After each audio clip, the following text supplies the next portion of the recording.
जदि आपनकर EPFO account अच्छी आपनकर ईपीएफ टंका कटुची तेज आपण आसी बड़ खबर तेज प्रति मासरे आपण दरबा और कंपानी अवदान एक अंश ईपीएफओ अर्थात कर्मचारी भविष्य निधि पांठि जमा कराए।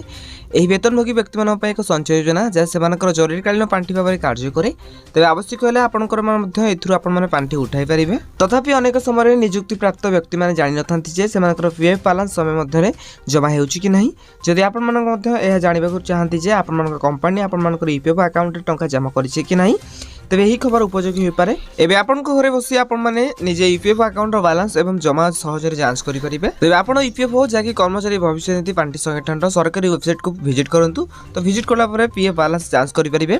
तेबे वेबसाइट रे आवर सर्विस विभाग को जांतु एवं फॉर एम्प्लॉइज ऊपर क्लिक करंतु। तेबे सदस्य पासबुक जाके विकल्प चयन करंतु एवं आपन मनकर यूएएन नंबर और पासवर्ड दे लॉगिन करंतु। तेबे लॉगिन कला परे आपन आपनकर पासबुक को देखि परिबे जे आपन मनकर पीएफ बैलेंस एवं जमा राशि विषय रे संपूर्ण सूचना प्रदान करिवो। तो आम जी कह ईपीएफ सर्वनिम्न पेंशन दरमा के 25% वृद्धि पाइब। तो देखो एने जहाँ भी अपडेट आसे आपको आम जनइबू। तो ईपीएफ जेकोसी अपडेट आसे आपने जानापी आम चैनल को सब्सक्राइब करूँ। आ हाँ ये वीडियो हेल्पफुल होते निहत भाव वीडियो को लाइक करने सहित डिस्क्रिप्शन टेलीग्राम चैनल लिंक अच्छी तो जाकि आपने जानी जातु।